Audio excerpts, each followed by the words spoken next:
Well, welcome to Darbania Live. This is a very special episode, the Justice League Snyder Cut pre-game show. We have assembled a great team of amazing DC fans, and it's going to be an epic conversation.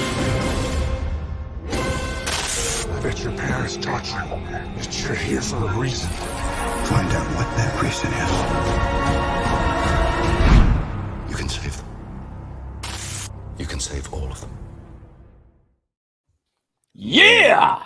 Well, it is here. The Snyder Cut is 10, 11 days away as we're doing this live right now. So let me just introduce everybody that's here today, or I'll let them introduce themselves, and they'll tell you where you can find their channel. And by the way, go check out their channels. They're all fantastic, and hit that subscribe button. So we'll start with Stevie Cade. Howdy. As he said, my name's Stevie Cade. I'm with the channel called Film Trigger, where we talk movies and junk. And if you like movies and junk, then you'll like the channel. That's pretty much all I got. And up next, we got Mr. Cody Leach, who you all know so well, who's been on this channel multiple times. Yeah, partner in crime with the DC world. What's up, guys? For those of you that don't know me, I'm Cody Leach. You could search me on YouTube by just typing in my name, Cody Leach. You'll find me. And I do a lot of horror content, but I also branch off, do DC with Durbin. I talk a lot of Marvel. I'll get into video games once in a while, but especially if you're a horror fan, I'm the place to check out. Exactly. So head over there and check out Cody Leach's channel. And Rudy is a new friend of mine. Not too long ago, did an awesome DC video with him over on another channel. So Rudy, tell us about you and where everybody can find you.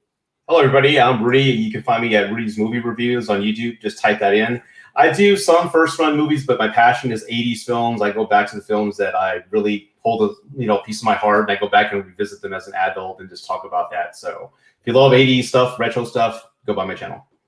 I do love 80s stuff and retro stuff. And he has a fantastic reaction to Zack Snyder's Justice League, that trailer. His reaction is pretty classic. Definitely check that out. And if you want an awesome fan film based off of PT, go check that out.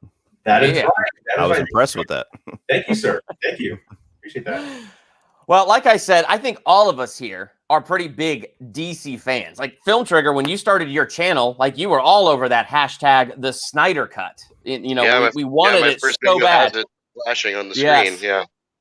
And Cody and I, we've been doing the state of the DCEUs for how many years now? I don't know. How many years has Ben Affleck been maybe not Batman? Yeah.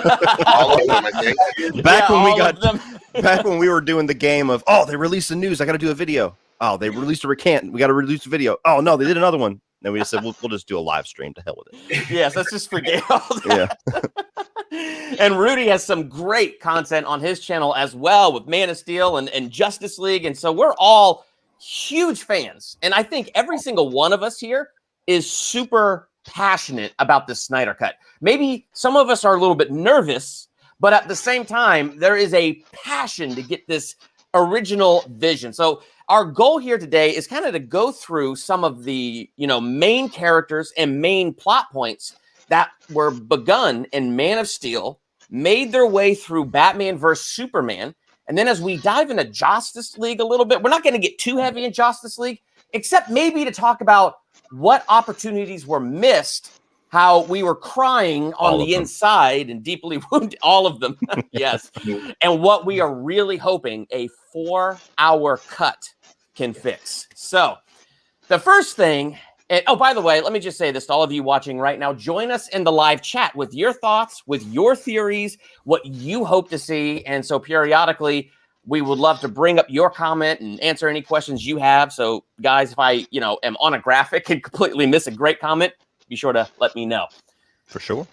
So the first thing I think we ought to talk about, because I even heard you, Cody Leach, mention this a lot in your trailer reaction, it is this, the square. We're just going to call it this aspect ratio, the square. You hear the groaning, so there's already some passion there. So, Cody, let's start with your feelings, and then we could go into some rebuttals or conversation about, is this square a good idea or a terrible idea? Just watch me like this the rest of the show, guys. You tell me. Look, until I watched the movie, I'm really just blowing off steam. But yeah, it was weird. When I watched the trailer, I was like, did I pull up the Instagram trailer? What is this? And it was just annoying me. I'm like, why is it a square? I don't understand what's going on. Then I started doing some research and started seeing a lot of people saying, is this really the thing we're going to be watching the whole movie in? And I'm like, no, they can't do that. They wouldn't do that.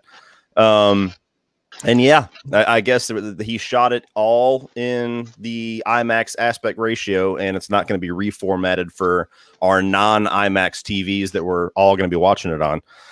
So you're going to get more picture up and down, but you're going to be losing like a third or so from the left and the right. Yeah. On paper, I hate it. Until I watch the movie, I might get 5 minutes into it, not notice any difference whatsoever. But I just think it's a really strange decision. For a movie that has everything stacked against it. There's a whole crowd of people that just cannot wait to destroy this. I don't think you need to have any more excuses for people to complain. And there's a lot of people that I assume are going to turn this movie on. They're going to wonder what's going on with their TV. I did do a poll, and it seemed like the vast majority of the people on my following didn't really care, or at least don't care until they watch it. So we'll see. Maybe I'll be in the minority. I just don't understand. I don't understand what you're gaining. You get a little bit more of their hairline, but you're losing. If you buy a 60-inch TV because you want 60 inches, not 40. So I don't know. To me, I kind of bundle it in with Tarantino, where he's talking about the beauty of 35 millimeter, and I'm like, nobody cares. Just play the movie. So I assume we got some passionate rebuttals there. Stevie is making some firm facial expressions. What do we got here? Oh, it's not a passionate rebuttal. I mean, besides the fact that he's wrong, but no. Honestly, like, I'm not here to tell somebody what they can and cannot like about the aspect ratio. Personally, I don't think it's going to be exactly what it's coming across as. 90s television. Rewatch where you're missing like a big portion of the screen on each side. I think the black on each side is going to be pretty slim. And also, you're technically, Cody, you're not losing, the picture on the side. You're gaining the picture on the top while still getting. You're losing TV on the side, then. That's what I'm saying. TV, but yeah, right. But honestly, I'm here to see. To support Zack Snyder's vision of this. I mean, you say what's he got to gain from maybe the negative conversation that can happen with this different aspect ratio. And honestly, I don't think he's got anything to lose. He's lost it all already. Now he's just like, okay, well, here's what I want to see. You want to see what you want the Snyder cut? Here it is. And I respect that. And I do too. It's going to bother me a little bit at all. Again, it's not my job to tell anybody what they should and should not enjoy watching. Everything's subjective. But, it's to me, it's something that I think 15 minutes in, if you do have a problem with it, I think 90% of the audience will eventually just ignore those black lines on the side. But I do get why that's a sensitive subject. Like when I first saw it, like you, Cody, I was like, what? Why is it square? Why? It just didn't make sense. And then when it was announced it was in that ratio, I'm like, okay, I guess I'm on board. I'll stick it out. Snyder fan all the way. So let's do this.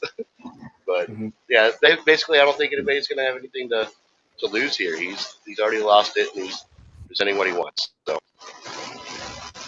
awesome, Rudy. What are your thoughts on this aspect ratio for IMAX on TV?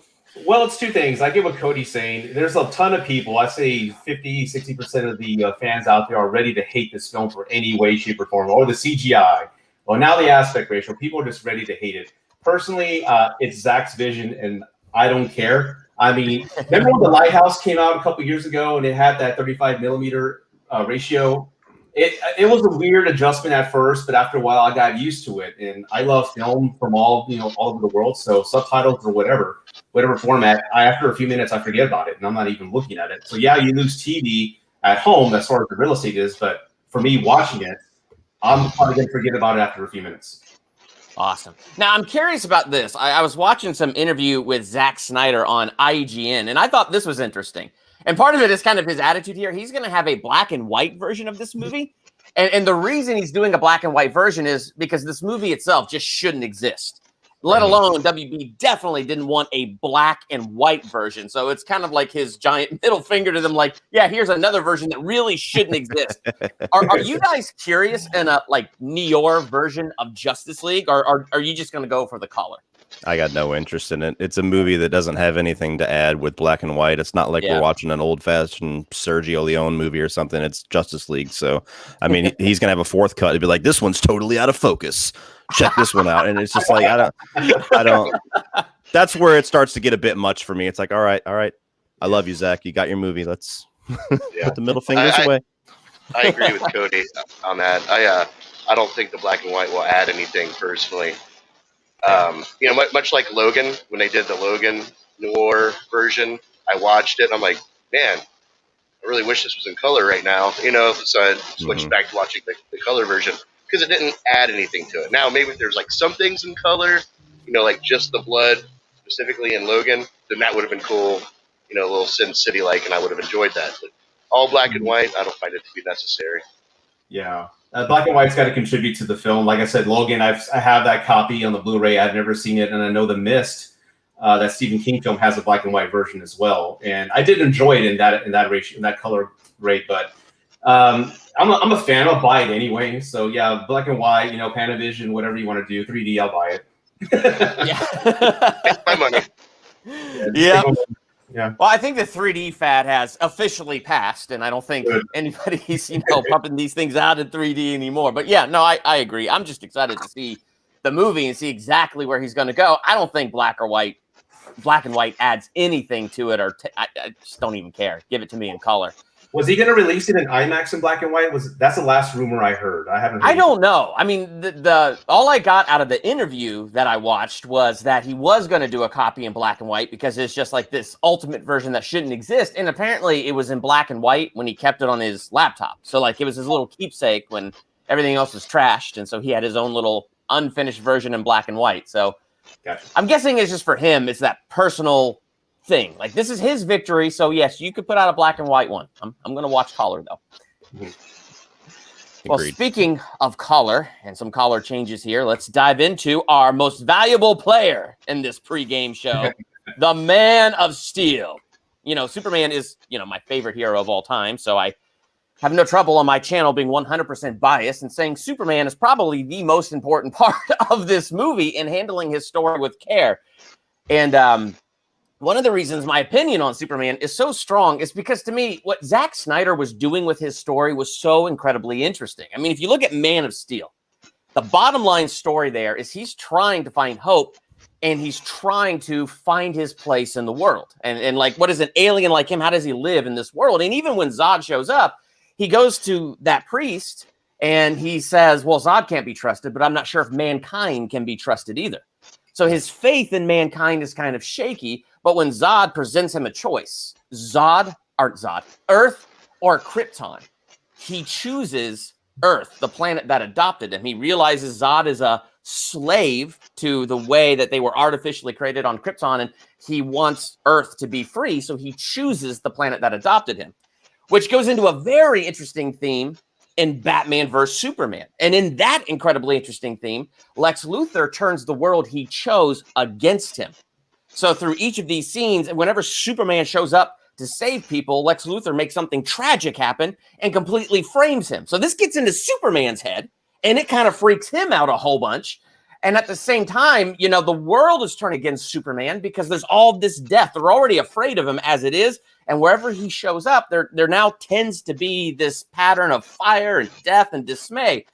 And so his storyline is incredibly interesting. And then when he sees Ghost Paw on the mountain, I just kind of chalked that up to them ripping off Smallville, but whatever. When he sees Ghost Paw up there on the mountain and he says Martha was his world, like Martha reminded him that there is goodness in humanity.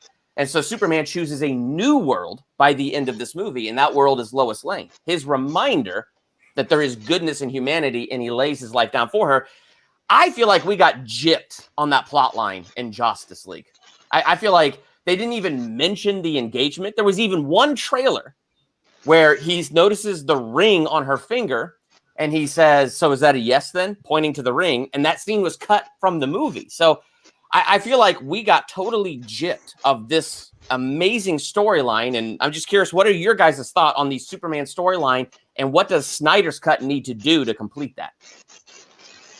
I mean, it needs to complete his arc. Yes. Presumably, this is it. I mean, there's rumors that maybe he's teasing something afterwards, and who knows if this movie makes, I don't know how you gauge box office dollars to views, but if it blows views out of the water, maybe we'll see more Zack Snyder stuff. But just for the sake of this being it needs to complete his arc. It needs to complete what was started with Man of Steel, carried through with Batman v Superman, and come to a nice crescendo in this movie, and not just be, all right, Superman's back, now let's go fight and make quips. Right. Yeah. And with me, one of the big complaints with Man of Steel, we've all heard them, but it's not my Superman. It's not the Superman that we were expecting. So from what I understand, the arc of these trilogies at the end of the Justice League, we're supposed to finally see Superman truly for what he is. And that's what I'm hoping it does. Like you said, completes his arc, because I think that'll, once it's filmed, my hopes are once the Snyder Cut is released, everybody will go back to Man of Steel and go, oh, then that makes sense. I get it now. Now it's complete. That's why Batman was like that. It all makes sense. So that's what I'm hoping for, so some completion there. Yeah. When it comes to the end of BVS, I told my son, I was like, I think it's going to be a few more movies before we quite understand what Zack was actually going for here. But specifically when it comes down to Superman's arc, I do believe that we will see the beginning of a completion for that arc in Zack Snyder's Justice League, because in Man of Steel and BVS both, he chose humanity, aka love, because he chose Lois Lane. That's humanity lives in Lois Lane according to Superman, so he chose love, and now he's being reborn, and I feel like we're going to see that pave its way into the hopeful Superman that we all know and love. But like Cody said, there's this. I don't think this is going to put a conclusion on everybody's arc. This is a continuing story that it's Zack Snyder's vision of what he originally wanted, and this Justice League was not the end of the story. So in light of that, I feel like we're going to see the beginning of Batman's arc specifically. Start to change and evolve and carry on to what could be future stories to be told. Yeah. I mean, I know something that I'm hoping for sure is, even in Justice League, I think the most interesting part is when Superman comes to life again and his brain is scrambled. And, it was just like one short scene that was incredible where he takes on the entire Justice League and beats the ever-living tar out of them. And, you get where they're going with it. Lois Lane is the key. And so Lois Lane comes out and suddenly he's happy again. They fly her back to the farm, and, suddenly he's happy. I mean, do you guys think in Snyder's original version, we spent more time on a scrambled brain Superman? Like, do you think, because even, we'll talk more about this later, but even in the Nightmare vision, Superman says, you took her from me. You took my world. She was my world, and you took her from me. So I'm just curious, like, do we think Superman as a bad guy are scrambled for a little bit longer? And would we want that? I'm not even sure, because it felt like that entire segment of the movie was reshot. So I don't even know what approach Zack's original script was taking with him being reborn. I don't know if he was going to be reborn and immediately just angry at everybody or confused. I really have no idea what to expect on that end. That entire section of the movie to me is now a totally Joss thing. Yeah. So I really don't know. Which is good, right? Something new when we actually get to see the Snyder Cut. Exactly. It's going to be a lot new stuff. That scene in particular, or not that scene, but him, fighting the entire Justice League, and then Lois Lane shows up, and he's like, "Oh, yay! I feel better now." I mean, that's more black and white than the black and white version that Zack Snyder's wanting to put out. I do believe we're going to find him soul searching, diving into why did he put his life down? Is it just for Lois? Is it just her? Is she the only reason why I did this? And see his world open up a little bit, and pretty much finding his own path where he's going. Which kind of goes back to what I was saying before, that I feel like we're going to see more of a conclusion with this arc in this film. But yeah, that's pretty much all I got to say. For me, I definitely wanted a darker Superman. He's confused and they have to fight him and he's a threat, because it opens up a whole lot of possibilities and questions like, hey, what are they going to do? I mean, they brought him back because they thought he was going to help us, and now he's actually an enemy now. So I do like that. I guess that the potential of that storyline. I've heard rumors. I don't know. Can we talk spoilers? I've seen so many theories, videos on what was supposed to happen on that segment. Can we talk spoilers here or no? Yeah. I heard that. I figured that's what we're doing. Yeah. Just want to be sure. But I heard that Superman in his state kills Lois in that sequence, and he doesn't forgive himself or Batman, and that's when he turns to Darkseid. Now it's like, oh, now we got to deal with this again. So that's kind of how it starts the whole nightmare storyline. I've heard rumors of that. If that's the case, I don't know, but if they do, I think that would be a huge 180 from what we got in 2020. Yeah. Yeah, I've heard a few rumors myself about that. Not necessarily that, rumor mill. I heard Darkseid kills Lois, and that kind of sets off things. I also heard that Steppenwolf is the one that brings Superman back and not the Justice League team. So that could lay out a whole different storyline through the whole thing as well. I mean, these aren't technical spoilers because we don't really know. Yeah, no, they're theories. Yeah. Right. They're all just theories, yeah. So, one of the things people keep emphasizing is the black suit. And I'm excited to see the black suit. But, I mean, even when you go back to the original thing, the significance of the black suit in the original comic is it's a recovery suit to help him absorb the sun. And I've heard rumors, can't confirm it, that, for him to wear the black suit, it's about him having a closer connection to his Kryptonian family. So the blue suit, the red cape, is his hero suit, his connection to Earth. And this will be symbolizing a more closer connection to his Kryptonian family. At least that's one theory I've heard. What do you guys think of the significance of the black suit? Are we overhyping that, or what do you guys think? I think you hit the nail on the head with talking about it being more tied to Krypton, because didn't his parents have just kind of plain black suits? Didn't Zod have more of like a mute colored suit? Yeah. So I think that's the most simple explanation, and oftentimes that's the right one. Yeah, that's true. The simpler the better. Yeah, it definitely makes sense especially when you're dealing with a cosmic enemy like Darkseid, for him to be a representative of the Kryptonian people, also on behalf of Earthlings on Earth. So yeah, I buy into that pretty well. Awesome. Yeah, and we've already seen him in Man of Steel with the black suit already in that one. Yeah, and that vision. Yeah, the vision. So we've seen it, and it's more or less telling him choose us versus Earth. So I think, like you said, your explanation, Durbin, is right on the money.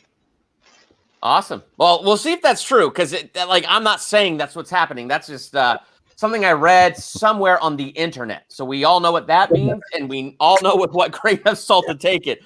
But that was probably my favorite thing I read about Zack Snyder's version of the black suit. So we're going to move on here, and this is going to be fun because Cody Leach wrote an amazing story when we did Pitch Wars a long time ago about Batfleck. Yeah. Now, I think, as much as Superman is my favorite, I think Batfleck has a very interesting character arc, and we got to only see 30% of it. And I think, and I'm not just talking about just Justice League and how it skipped over a bunch. I'm talking about how in Batman v Superman, there is no real flashback to show us how he's fallen into this darkness that he's in. We get clues, right? It opens with his parents dying, and so that's a moment where he felt powerless. And so to gain some power, he becomes a hero.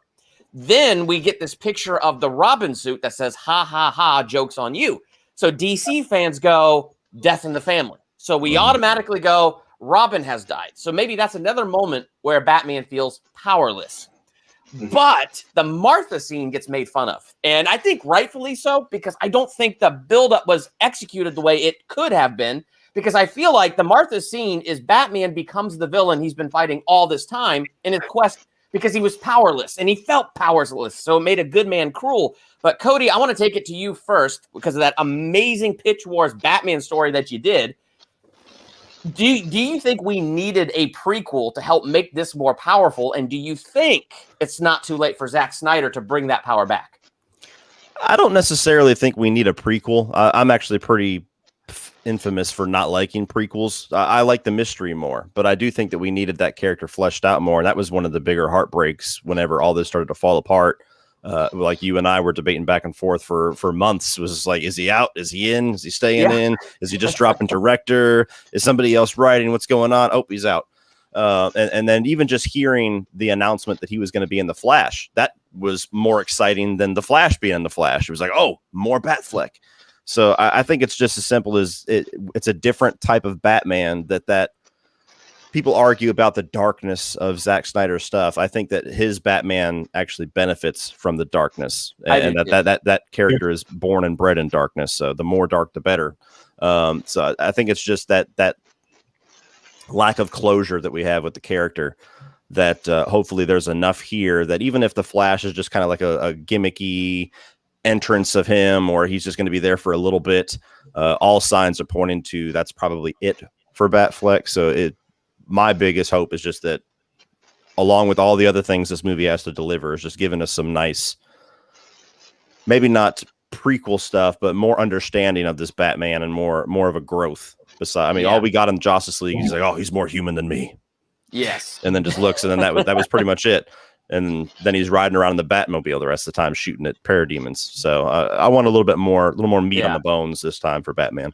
You know, it's funny because when I watch BVS, I think Batman represents humanity. He looks at Superman and he looks at him in fear because of who he is and what he can do. When Superman is dead and lays his life down, again, he represents the flip-floppiness of humanity. Oh, crap. Okay, maybe he wasn't that bad, you know? And there's definitely some growth that needs to happen from there. And Justice League, I think, took Batman and made him funny. Oh, yeah, something's bleeding, you know, without really developing that character arc. So, I mean, what thoughts do we have on Batfleck and what do we need in Snyder Cut? Another warehouse scene. Another warehouse scene. Yes. Yes, we do. To piggyback on what you were saying, I think when they were making BVS, they thought they had a whole string of movies to kind of, flesh out his character arc and go back to, the death in the family piece that they hinted on. I think they had all the idea that they had all the time in the world to tell as many movies as they wanted, with the comic book genre just owning, cinemas. And then, of course, with the retaliation, that's that Batman, what the hell, Batman doesn't kill, all these things. Of course, the executives, we know what happened. They went ahead and changed things up and made things way more complicated. I do love Batman, Ben Affleck's version of Batman. I think I love the darker tone. I love how he's bitter. He's been fighting Gotham, 20 years, he says, and how many good guys left, how many, words were held up, things like that. So I do love that with all the Batmans we've gotten in cinema, this is a Batman at the end who's bitter, and he's just angry. So I do like that take. And I do love the anger he has toward Superman, but then sees him as a person with the whole Martha scene. And I know the Martha scene, like you already touched on, a lot of people laugh at it now, but it makes sense to me. I go, oh, okay, I get it. He's now full circle again. So I hope we get, maybe there's a HBO Max show I heard that Ben Affleck was possibly going to produce to touch on that character. I would love that. But as far as other additional movies, I don't want any prequels. Show, yes, but no more movies. Yeah. Yeah, and, I think prequel is the wrong word, because what I was thinking about was that Pitch Wars episode we did, and Cody pitched an excellent Batman movie. So by prequel, I meant, did we actually need a movie with Batman between Man of Steel and Batman VS to flesh that out? Gotcha. And so maybe they could do it in a few flashbacks in Justice League. But, I mean, I feel like Snyder's Cut has some work to do to flesh out Batfleck, to take this story and give us this Batman a complete arc. Yeah, I feel like this. I'm like you. I feel like the Batman we got in BVS was a hard thing for audiences to really understand and connect to, because we didn't see how he got where he was to where he is in that movie. Yeah. But moving forward, I feel like, much like Lois Lane was, Superman's hope, for humanity. Superman has become Batman's hope, and he's the one that has initiated Batman to change back to his original ways and, to be better than he was, be something greater than he was before. And when it comes to hashing out his previous story, I don't find it to be completely necessary. Just for the simple fact that we know, we get it. He got bitter and he got angry throughout time, and I don't know if that really needs to be hashed out for people to get it. Like, we get it now, you know? It makes sense. I'm more concerned about going forward with his character, seeing what he feels like he needs to do, you know, to live up to that hope that Superman has put into him. You know, I've never quite understood. Oh, sorry. I've never quite understood the gap that people have too, and not understanding exactly why Batman is darker in here. I don't feel like it's really that big of a stretch for the character. Like, it's just Zack Snyder saying, okay, that golden rule that they hammered down really bad in the Nolan trilogy about I can't kill anyone. That's my one rule. He's like, yeah, that rule doesn't work. And I tend to agree because, you know, like I say in my Batman Begins review, I'm like, okay, you know, he's like, I don't have to kill you, but I don't have to save you. I'm like, you just killed him, bro. Let's just call it what it is. So I think when you get to a Batman that has lost Robin or has seen people die or has put the Joker in jail for him to escape 97 times and cause mass chaos, eventually that person's going to lose it and say, okay, I'm just going to start killing people. I don't think I get why people, I think it's just because it's Zack Snyder. That's the popular thing to complain about. He's going too dark. He's got guns on the Batmobile now. And it's like, it's not the first time. Had guns. Yeah, exactly. So I don't know. I don't see why it was ever that big of a stretch. I fleshed it out a little bit more when I was doing my little pitch about kind of Batman's journey to not wanting that one rule to dictate him so much. But I don't think it shouldn't be that big of a gap to me. Yeah. And also Ben Affleck was introduced 2 years after The Dark Knight Rises, and everybody loves the Dark Knight trilogy with Nolan, and everybody loves that realistic take on Batman. So for that character to have that type of hype, and then introducing a character that's a little bit of a contrast, a little bit different, it's hard for the audience to adapt to that. So I think that had it going against it as well. Yeah. But that and going up against Marvel and the cinematic universe sort of realm. You know, that's not. Well, I don't think that's what Zack was actually looking to do. You know, he had this finite story that he was wanting to tell, and got caught in this, you know, cinematic universe hell, if you will. And I think that really went against people understanding this film and like wanting a deeper, richer story for Batman. It's like, okay, well, but Batman's not the focus. Like, this is just where he is now. Now let's watch the rest of these movies and see where it goes. You know, it's an investment of interest that Zack was asking for, and I don't think the audience was quite ready to pay that investment. Yeah.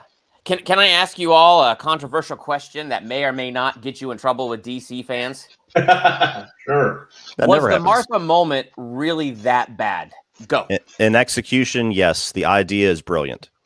The I idea that somebody can make that correlation and go, dude, we can use that. Like, that's pretty brilliant. The execution, the way that the lines come out of Cavill's mouth, it's to me, yes, it's bad. Save Martha. It's like, come on, dude. Like that. There's other ways to get that exact same scene across and to not have it be such a meme-worthy moment, in my opinion. Yeah. Yeah, I agree with you 100%, Cody. Like, conceptually, it was a great idea, but for me, one thing I feel that this movie lacked was really explaining that connection that Bruce Wayne has with his mother. You know, like we get a couple of throwback scenes. You know, the Waynes being killed in the beginning, and then when her tomb is bleeding and all that stuff. But we never really see him talk about or miss his mom. There's a disconnect there that I think is what made that scene hard to translate for a lot of the audience. Yeah. And as me, I personally think it was okay. It's not as horrible as everybody thinks. I get, like, again, I'll agree. It's a tad. Execution-wise, it could have been done better, but I get where that word and how that triggers him to realize what he had become helps. And again, as all the other Batman films, I mean, you're telling the same origin story plenty of times. How do you take it? How do you go at a different approach? You know, focus on that mother. And honestly, before that line, as I've been a DC fan since '82, I've never put two and two together that their names. Yeah. And so it's like, oh, I didn't know that. So that was a surprise to me. Yep. I think that was my initial reaction when I saw that scene. It's like, what? That's right. They do have the same names. How did I know that? Yet not know that? Yeah. All right, guys. Let's move on to Wonder Woman to complete our DC Trinity. And now I know this is going to be a moot point because this movie is before Wonder Woman 1984 was even conceived, and Zack Snyder is going to do this according to his vision. Now, at the same time, so this just might be an Elseworld movie now, and so we might be stuck with Justice League as the canon.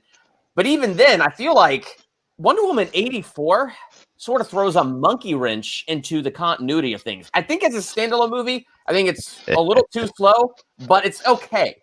But I feel like it is a monkey wrench in the continuity because how could, at this time, nobody have any memory of the weird magical stuff that went down worldwide? And so, what do you guys think? Like, should we have Wonder Woman 84 in the back of our minds, or should we look at the character development starting with BVS through the first Wonder Woman into Justice League? How should we do that? I sorry, go ahead.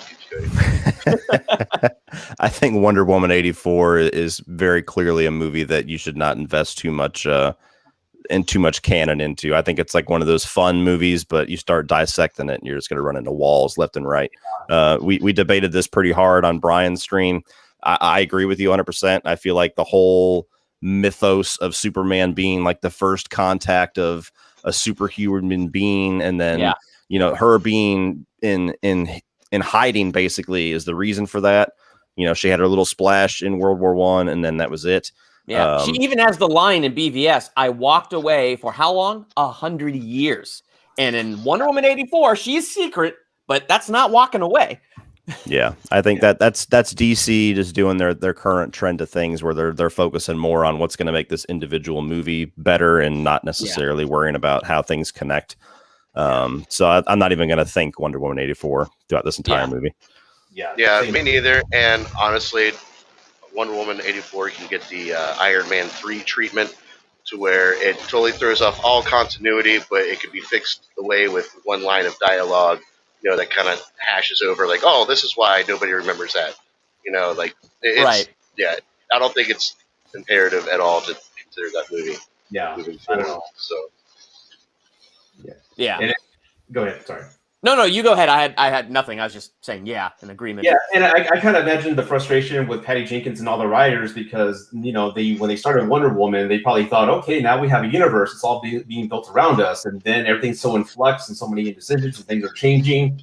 Ben Affleck's Batman, then he's not. So how do you make a Wonder Woman sequel in this universe that's just all over the place? So you get Wonder Woman 1984, which is just an isolated story that's not going to have any impact on any movies after the fact. So I'm not going to pay attention to it or think about it at all. Yeah. Now look at this comment. I wish we could see Wonder Woman 1854 in the light of day. Now, that was something I heard that was interesting, that in the even darker version of Snyder's universe, it was a picture from like 1854, whatever war was back then, and she was holding a chain with people's heads on it. Like, whoa, is that too dark, or do we like the World War I version that we got? I don't think we need that. It's cool. It's cool to look at and be like, yeah, that's right. But I don't know. I love the tone that they got in that first Wonder Woman movie. I think they got away from it a bit in 84, but I don't think Wonder Woman's the character that I need to see severed heads. Batman? Yeah. Let me see it. Let me see some. But Cody, Batman doesn't kill. What do you not get? I will say I would like to see, I have a lot of the DC animes, Justice League Dark is a really good one. I want to see the warrior Wonder Woman versus what we got now. I want to see her just destroying things left and right. So I'm for the hits. Yeah, I'm all for that. So. Oh, nice. Yeah. Awesome. Well, cool. Well, as we move forward here, I didn't get a graphic for this, but let's just talk a little bit about Cyborg, because Cyborg, from every rumor I've heard, and I know nothing about this, so I'm actually kind of looking forward to going in cold, but let's talk theories here. He was supposed to be the very heart of this film, and even in the new trailer, you have those pictures or the clips of Cyborg's dad being blasted and disintegrated doing some experiment on the cube. So what are your guys' thoughts on Cyborg and what, we're hoping to see out of that?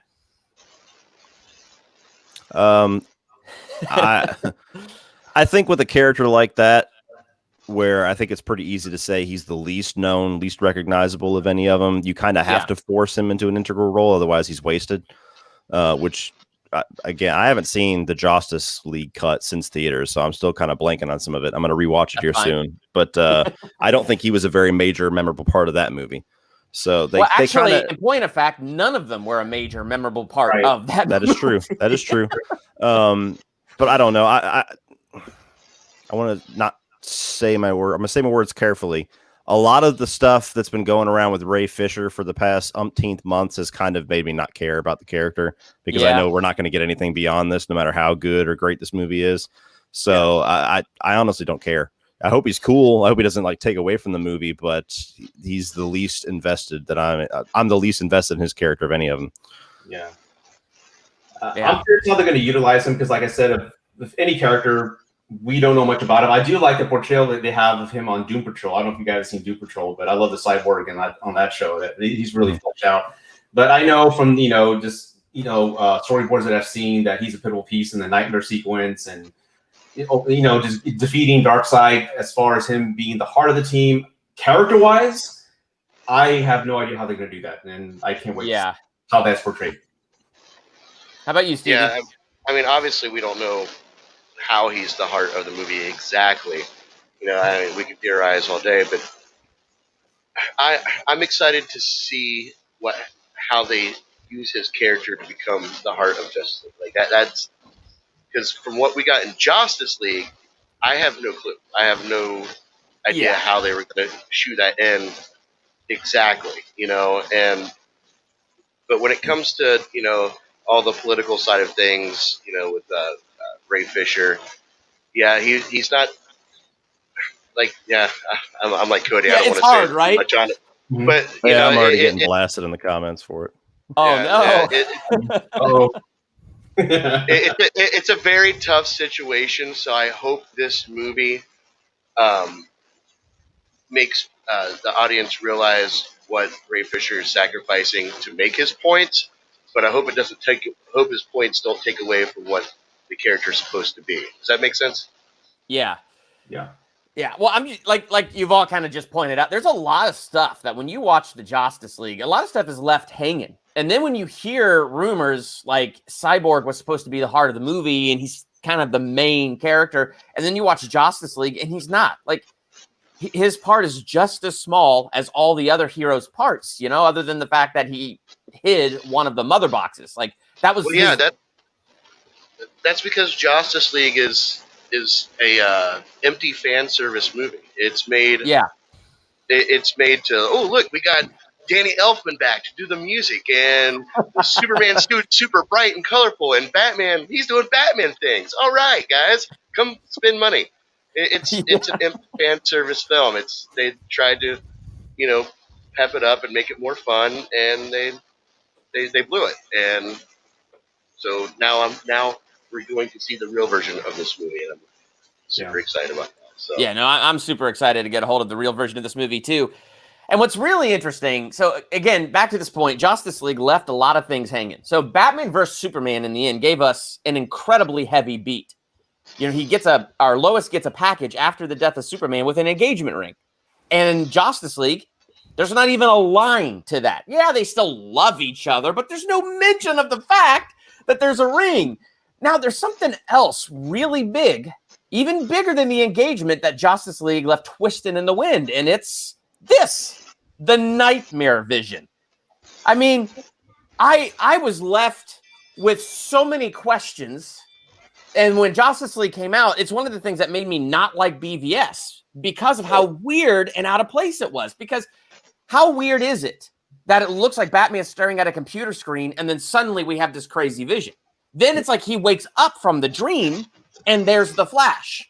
Then he wakes up from that dream, a dream inside of a dream. And it's fine if they want to leave me hanging for a movie and then bring it all back in another movie, and I could go, oh, dude, that was awesome. Mm-hmm. But this did not do that at all. There was not a clip. There was not a shot. There was nothing. So if there was anything cool and special in BVS, it's one of the things that I think made the movie more awkward, and fans like, oh, this is ridiculous, because they didn't answer it. So in these new trailers, we got the freaking Joker in there. Mhm. Now, I think the Joker's just going to be a small part, cameo role, maybe just like kind of a cameo in there. So I'm curious, like, I don't even know how to phrase this question to you guys, but I mean, let's just start with, how did you feel about the Nightmare Vision being left hanging? Well, me, I was upset. I remember when Batman vs Superman came out, I loved it. In the special edition, I loved it even more. But all my friends were like, what was up with that sequence where Batman had a nightmare when he, the Flash showed up? I'm like, it'll all make sense in Justice League. This is just the beginning, all right? It'll all make sense. And then when it didn't make sense, then they're just coming down on me like, oh, damn it. So I hope that it's all told out, and I hope it makes sense, and maybe we'll get that Flash, like him going back in time and telling Bruce, like, hey, we'll get more exposition on that, and I just hope it ties everything all together. Yeah. Well, for me, I feel like the Nightmare sequence is actually going to be where the story continues. I think that's going to come near the end of the movie, if not the end of the movie, and that's going to be like, okay, well, this is where that story is going to go. It's going to go into this Nightmare sequence if we get the funding to make another movie. But yeah, like when Justice League dropped and they made no mention of the Nightmare sequence, it really just that trashed what BVS was going for. It trashed what Zack Snyder's story was going for. When I told my son, I don't think people are going to understand what this movie is until a few more movies down the road. That was because of the Nightmare sequence. That was the Nightmare sequence, in a sense, was like how WandaVision, the first 3 episodes of WandaVision, you're like, okay, whatever. And then like the 4th and 5th episodes, you're like, okay, now I can go back and watch the older ones, and it will make sense now, and I can enjoy it for what it is. And that's essentially what I think was the plan for this entire thing, was stick with this in this as our story progresses, and then when you go back and watch it as a whole, it's going to make a lot more sense to you. And Justice League just severed it right at the head, and I don't even know what to say about that movie, man. That movie sucks. Hold on, I had a really good comment here. Oh, go on, Cody, while I go find the comment. I love the individual sequence in BVS, and I knew where certain things were tying in, like Injustice Gods Among Us, or if this is a tease for the post Darkseid world or whatever it's going to be. I knew, I had enough foresight as a fan to know that was probably just a hint. But yeah, after Justice League, it just felt like this random displaced scene that had no purpose. Yeah. Well, this comment that I liked is, what about the Lois connection? Because in that Nightmare sequence, Superman's eyes light up and he goes up to Bruce and he says, "You took her from me." Mm-hmm. Now that's really fascinating to me. And it all goes back, like they tried to do this a little bit in Justice League and talk about Lois being the key. So Lois was Batman's secret weapon if Superman was out of control or something ridiculous like that. But I don't feel like that is enough of a connection, right? And so it's very interesting that Batman looks at Bruce and says, "You took her from me." And I know Zack Snyder originally wanted Bruce and Lois to have a relationship that he would have to sacrifice. And I know that's not even going to be in this version. Like Warner Brothers was so avidly against that, it doesn't exist at all. So we're not even going to get that in this Snyder cut. So, I mean, I'm curious, like, do you guys think or hope in this Snyder cut they will fill in that Lois connection? They kind of have to. I mean, I don't know. It's hard for me to say because I know part of Zack Snyder's vision is going to be a lead up to more things. I don't think that he's going to have. I don't know whether he's going to cut this off and try to make this a bookend because he thinks that's all it's going to be, or if he's going to just be like he's going to cliffhanger it and say screw it, cliffhanger. Yeah, and so that's why I don't. To me, I would think that the nightmare stuff would be somewhere in the middle of the film, like a vision of what is going to happen, and then when they come back to it, they're like, "Holy crap, we got to unite and stop Steppenwolf." That's what I'm assuming the movie would be structured as. But with Zack Snyder, you have no idea. So I would feel like he would have to make that connection because it's his follow up to BVS. So he wouldn't put that line in there for nothing. Yeah, right. Unless, of course, it's the second Justice League. Right, and I think that's pretty much what this has to come down to because people are expecting Zack Snyder to finish this story in this movie, but that's not what this movie was. This movie was not, oh, let me hurry up and finish these stories for you. This movie was what he wanted the next movie to be. So we have to prepare ourselves that that's what this is going to be. This isn't going to tie in all the loose ends. This is still going to be a story that needs to continue. And I think when it comes to that nightmare sequence, I believe I saw something with Zack Snyder talking about this sequence, and he was saying how, oh man, let me try to remember what he said. He was talking to the Flash, and this wasn't in the Justice League. He said this was going to take place afterwards, where they're like, well, we got to go back and warn,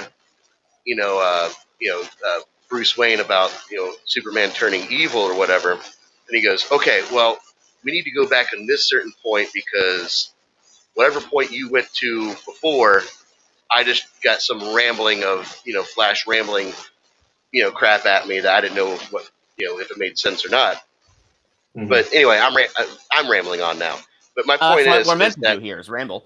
But my point is I don't think that the idea to hash up that nightmare sequence is going to happen. I think it's going to pan out at the end of the film and continue onto what's supposed to be the next movie. My opinion is it's going to follow the same beats as Endgame. Like, I think the movie's going to start off with the nightmare world. It's going to build and show everything that happened. And, we're going to get a history on the past 5 years. And then it's going to go back to maybe a Flash going back in time sequence to go back and change things. But that's the tone I think he's going to set with. And the whole nightmare sequence, that whole storyline begins with Lois.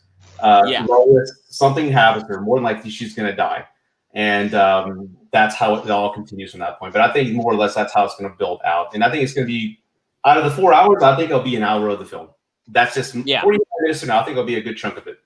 Well, an hour of the film to get the nightmare vision would actually be pretty satisfying. So Joker, do you think he will be featured in that whole hour, or do you think he's going to be a relatively small cameo? Do you think it'll be important at all with Joker? I think it'll be important to Batman's story, but I think it's going to be one, maybe two significant scenes, and that's it.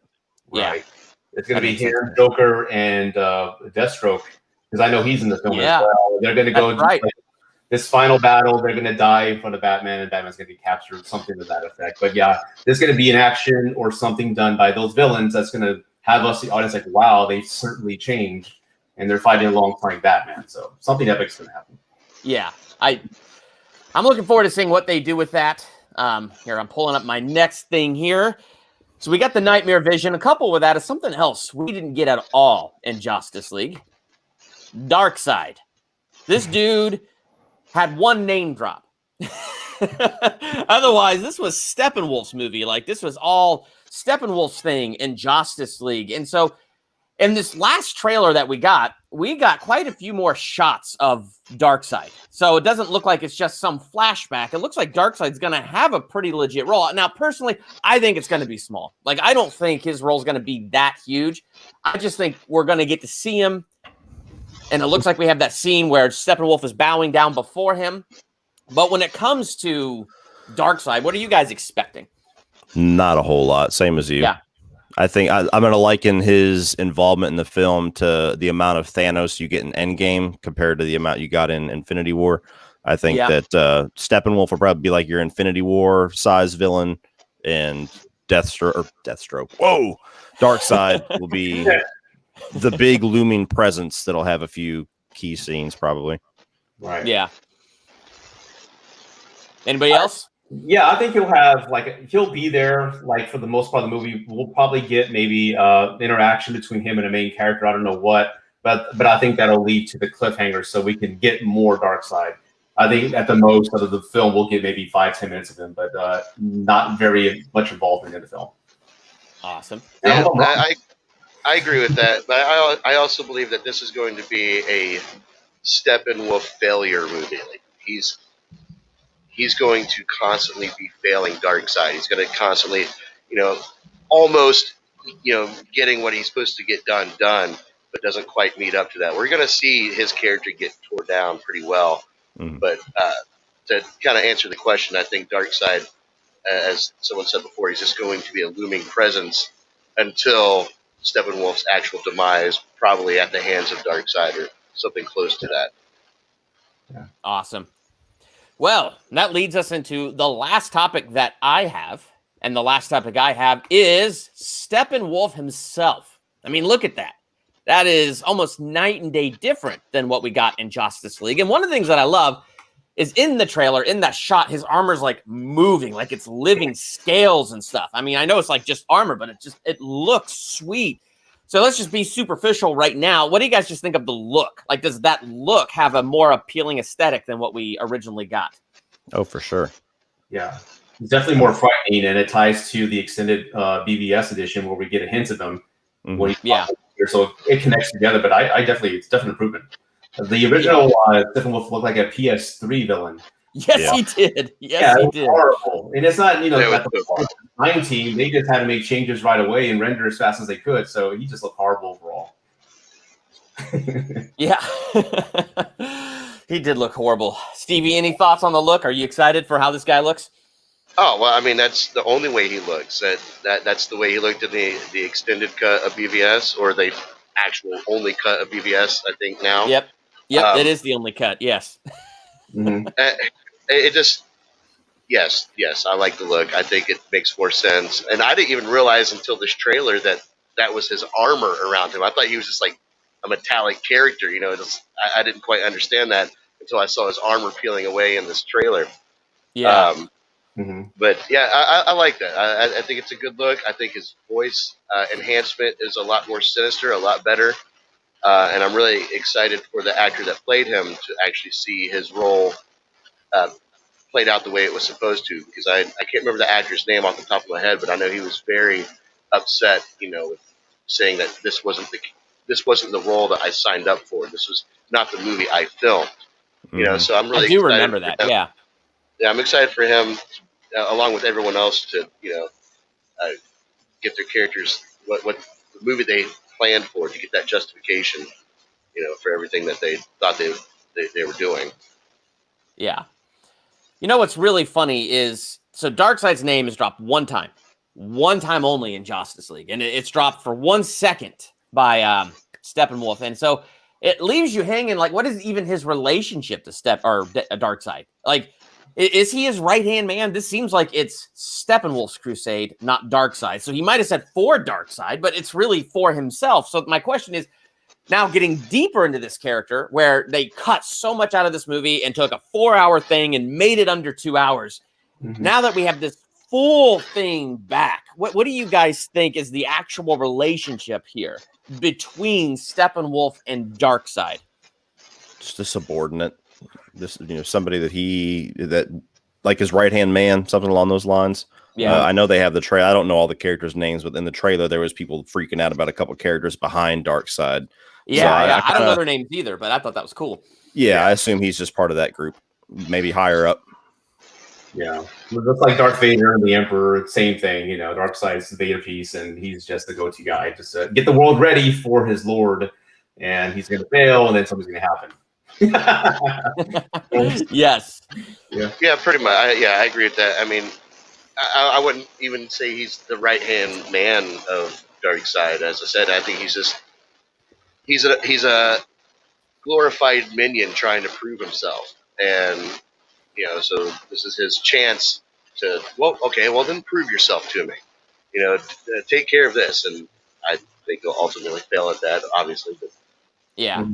Now, I don't know about you guys, but every time in this stinking movie, Justice League, when he's talking to the mother boxes and he's praying to his mother, I was so freaking confused. Like, is this his goddess? Like, is there an actual living being inside these boxes? Nothing's talking back to him. Is he just that crazy?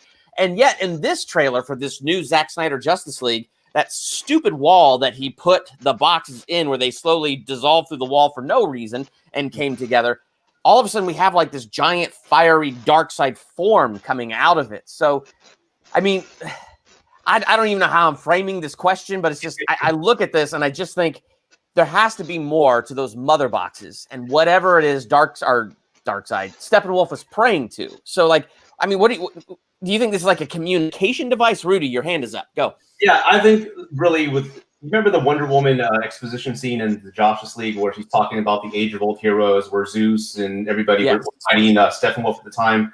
I think we're going to get a long 30-minute, maybe 20-minute segment of that history lesson, and we're going to know more about the boxes, where they came from.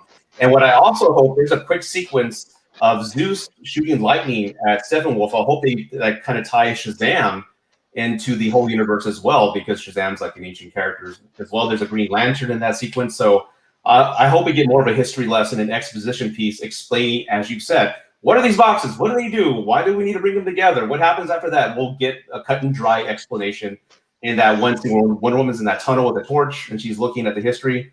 I think that's where we'll get everything kind of handed to us. Yeah, definitely. I love this comment. Guys, I'm so ready. Well, as I think we should bring this to a close. I think we've had a fantastic, nerdy conversation. So how about we go around the clock on a scale of 1 to 10? How excited are we for the Snyder Cut? Like, are we having hopeful expectations? Are we optimistic but a little nervous? Let's kick it off with Stevie Cade and move around. Go. Yeah, I'm optimistic. I'm very excited to see it. I'm always going to support anytime we can see an artist's real vision come to life, especially when you go through what Zack's been through. But I'm also very nervous. I think I was talking to you a few days ago about, what if the movie's not great? Oh man, that's going to be a really crappy feeling. But that's just me. I always think of the polar opposites of the way things could go, but I really do think this movie's going to be fantastic, and it's going to be a continuation of Batman v Superman, which is what I wanted to see, which is what I've been wanting to see, which is what I've been waiting years to see, and that's going to be the true magic of this movie. Whether or not the story pans out the way I like, or it goes a different direction, it's going to fit into the movie that I fell in love with years ago. So, yeah. I'm cautiously optimistic on it. I'm probably, if you were going scale to 10, I'm somewhere around a 7. I'm very excited to see extra 3 hours that he's put into this. I'm very curious. At the same time, it's been so long of us debating this, talking about it, hoping for it, finally confirming it, and then just the two warring camps of the movie's going to be the greatest thing on earth and this thing's going to be just as bad. It's an exhausting experience being a DC fan, and it really is. And it's hard too because. Again, you never know. I mean, there's a year ago, we would have all said there's no chance in hell that this movie's even going to be here, probably. But I am a little bit worried that the movie's going to be good and then leave us just as unsatisfied in some way as like, well now what? And I don't know if we're going to get a now what answer. So I don't know. I'm a little nervous on that side. I'm excited for what it's going to be, but I don't want to get to the end and be like, that's awesome, I want more, and we're never going to get it. Yeah. Right. And if I can say 10 to answer your question, Durbin, but here's my fear, and I want to share this with everybody. We all know what expectations can do to a film. Yeah. For example, I saw Coming to America last night, and I had expectations that it was going to be funny. And it was the most cringeworthy experience I've ever had. I was so embarrassed, and I was disappointed. But after the film, I'm like, wow, I love the original so much. I had a great idea of what the sequel was going to be. And I was excited, and I had my impressions around the film before I even saw it, and I walked out disappointed. With the Snyder Cut, we've seen so many videos. We want Zack's story and vision to be told, but my fear is, again, a 10 out of excitement, but my fear is when it's over, did we create this mythical thing and made it like this, created a pendulum for this thing, or like this, this item that is unreachable, but then we finally see it and it's not what we wanted. And what if it is the same movie? This is drawn out with all these scenes that could have been cut on the editing floor. So my hope is, going with my gut, it's going to be great. I think it's going to be like a definite improvement from the Justice League film. It's going to have a well told out story, and I think it'll be like a 90 out of 100, something to that effect. But this film's walking into an audience where there's, like I said, 50% of the people on Twitter ready to hate it. No matter what he does, this guy can never do anything right. And you're going to have the CGI sucks. oh, they ripped off Endgame. It just waits. There's going to be tons of memes and people just ready. Of course, there is. There's quite a few people on the other side too. There's a huge group that no matter what he does, it's genius, it's brilliant. Everybody's below it. So right. we're stuck somewhere in the middle of trying to be realistic. Like, shut up! I'm watching the movie. Well, I found it funny the other way around. When Man of Steel came out, then BVS came out. Zack Snyder's awful and it's too dark. And then Justice League came out. They robbed him of his vision. It's like, oh gosh, we are a hilarious people, we DC fans. Well, to sum up my thoughts, there's this comment that I thought was cool. Turbanian, my theory is that this film might be a mix of the stories for all 3 JL films that Snyder wanted to do, which could explain a 4-hour runtime. Your thoughts? And I think it's a 4-hour runtime because he made a 4-hour movie. And he even said this is going to end on a cliffhanger. So this will not have his other 2 Justice League movies in it. That's my thoughts.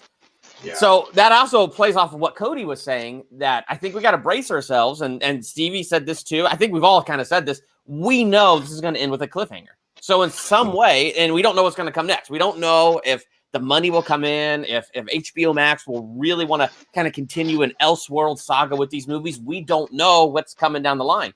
Mm-hmm. So we got to be prepared for the very real reality that this is just one long 4-hour movie that will end in a cliffhanger. Therefore, we are not probably going to be completely satisfied. Yeah. Even that said, I'm on a scale of 10 for the excitement. Like I couldn't be more excited to see the vision for where this is going and hopefully see a little bit more about this nightmare vision and why did a mortal man like Batman see it? How did that work with the Flash breaking through and all of that stuff? There's so many things I have questions about, and even if only like 4 of those questions get answered, I'll be happy to have those 4 questions answered in an epic way. So I'm just excited to get a fluid story. So yeah. And I love that's what I want. Sorry, I didn't mean to interrupt, man. Sorry, my bad. Go ahead. Yeah, you're good. Okay. No, I don't have anything else to say. I just love how every one of us is optimistically cautious. Yep. Want to love it, but we're like, we're grounded. Like, we'll see what happens. It's hey, for all we know, everybody loves it, right? Even those diehard people who were ready to hate it, and it's a big hit. And guess what? We're gonna get a Justice League 2, Zack Snyder's Justice League 2. Who knows? There's a timeline out there where that happens. I don't know. Yeah, that'll be interesting because, like, what would Warner Brothers do with their timeline if this is that? Let's go that scenario. If this is that good and people love it that much, what does that do to Shazam? What does that do to Wonder Woman 84 and movies that don't? Yeah, well, true, yeah, but it'd just be curious to see what happens. But I really don't think it's going to go that way. I think we're going to have a theatrical verse, which is carried on from Justice League, and if we get to go on, it'll just be on HBO Max. Well, from what I understand. Yeah, from what I understand, Warner Media is the one that's backing this, where Warner Brothers, the movie studio, wants nothing to do with it. Yes. That's the reason why they're throwing shade at it, saying it's a cul-de-sac. Quit asking us about it. They'll drop Superman and Lois the day that they're doing the Justice League trailer, and they don't really want anything to do with it, and I don't think they want to be bothered with whatever Zack has to do. For whatever reason, those two sides don't get along. I'm sure there's blame on both sides, but nonetheless, if they decide to do a Justice League 2, it'll be exclusively HBO Max. And I don't think that the DC universe, the DCEU, is going to worry one bit about continuity regards to what he's doing. Right. Yeah, I kind of fear that the DCEU is doing the Fox X-Men thing where continuity isn't that big of a deal. Let's just keep making these movies and see what happens and hope for the best. But isn't the Flash movie going to start the multiverse in the DCU? So that's kind of like their gambit card. They can kind of write out whatever they want. Because yes. Yeah. And Cody and I we've talked about that in our State of the DCEU a little bit, right? Where it's exciting, this idea of a multiverse with DC, and I'm especially excited about a Michael Keaton verse being continued forward. Like that would be incredibly interesting. And sadly, I'm excited about a Flash movie for Michael Keaton and not for the Flash. All right, guys, as we wrap it up, let's go around one more time. Where can people find you, starting with Stevie? Well, you can find me on the YouTubes on my channel called Film Trigger. I am the only channel with that name, so you can look it up and find me immediately. And all the social medias, including Twitter, Instagram, Facebook, and even on Vero. Same name, Film Trigger. Nice. And I'm Cody Leach, and you can do the same thing. You can find me by searching that, or you can do youtube.com/Cody Leach channel. I've got a few other names, like I think it's CJL Lone Wolf on Twitter, which is an old one, and then Lone Wolf something else for Facebook. But if you type my name in, you'll find me regardless. Awesome. And I'm Rudy with Rudy's Movie Reviews. You can just type it in on YouTube. Most of my content's on YouTube. I really am not on Twitter that much, but yeah, just find me there. A lot of retro 80 movie reviews and a lot of fun. Awesome. And I threw their links to their channels below in the description. So please head over and subscribe to Film Trigger, subscribe to Rudy, subscribe to Cody Leach, subscribe to these amazing channels. Lots of great content always coming out. And my goodness, we're all excited for Justice League. So who knows what we're going to do after that movie actually comes out. Is there going to be a post-game live stream? I think there should be. Cody Leach and I typically call that post-game thing the state of the DCEU. Yes. So maybe we bring this group back together for our state of the DCEU and discuss our thoughts all together. So we'll have to set that up as soon as the movie airs. We all get our individual reviews out, and it'll be something super exciting for all. So thank you, everybody, for joining us. This has been an absolute blast. So hit that subscribe button to become a Durbanian and hit that bell by the subscribe button so you're notified for anything else I do here. I'm Durbin. This is the crew. Thanks for joining us.